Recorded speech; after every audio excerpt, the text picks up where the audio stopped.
This is yellow cake that Cypher was having the PFs transport.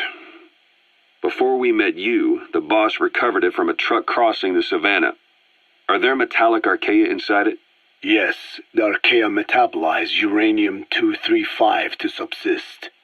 They must be stored inside yellow cake, or they cannot survive. So those biological traces we took for impurities were actually the real cargo? Of course they are deactivated, so they do not trigger a sudden enrichment. They are like baker's yeast. Yet, they do gradually enrich the uranium as they feed. I imagine you detected weapons-grade traces. Yeah, we did. And the malachite that was loaded on the truck had traces of uranium in it, too. So that's the flower, huh? Skullface was gonna sell do-it-yourself nuke kits. The uranium-enriching Archaea complete with a user's manual. And the ores with the uranium could be sourced by the client or provided by Cypher. Even the trace amounts buried in common ores can be enriched to weapons-grade uranium by the metallic Archaea. Proving that must have been the most important factor of the trials. That and the ability to successfully prevent detonation. So if the amounts of uranium in the ores are low enough, they can get past any inspection. And you only need a tiny amount of the Archaea to act as the yeast. No great challenge to smuggle that either.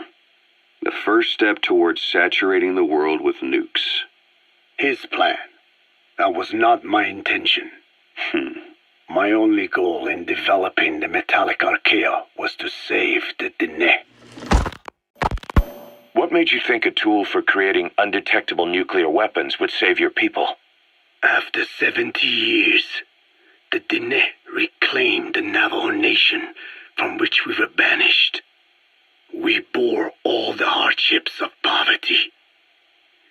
But we were proud to live off the land we called our own. But in the moment the atomic bomb was dropped on Hiroshima, everything changed. I don't get it. The nuclear arms race between the US and the Soviet Union began with the end of the Second World War. Suddenly, there was a massive demand for uranium. And it was our ill fortune that the ground beneath the Navajo Nation was rich with uranium ore. The Black Ana government set up mine after mine, and many of the Dene worked them, never informed of any danger. Every day, they went to work with no protection. The slag was simply piled out in the open. When rain fell, uranium traces left behind would seep out, and when the ground dried, it was blown about as dust. Land and water were contaminated. Irradiated, many of us became sick and died. That pain lives on to this day. I had no idea. Wanting more than anything to revive the land my forebears left to me, I was delighted upon discovering microbes that eat uranium. If they could be domesticated, I believed we could rid our land of uranium. Were you successful? No. The research called for funding on a colossal scale. But nobody was willing to invest with no prospect of a return. And that's when Skullface showed up. Correct. I can save you and your people. We share the same will. That is what he said to me.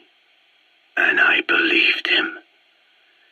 Black Ana forced me to abandon my uranium cleanup work and focus on nuclear weapons. And he held all the Dene hostage. Today, the uranium mines within the reservation are finally closing down. It is simply less expensive now to source uranium overseas. New victims, different places. But uranium is a tactical resource. To rely on a foreign country for it is a difficult decision to make. And he was in the perfect place to influence that decision. He could have condemned your people to the mines forever. The contamination comes not only from uranium. The fallout from the Nevada nuclear tests also settled on our lands. As if our fortune were not already bad enough,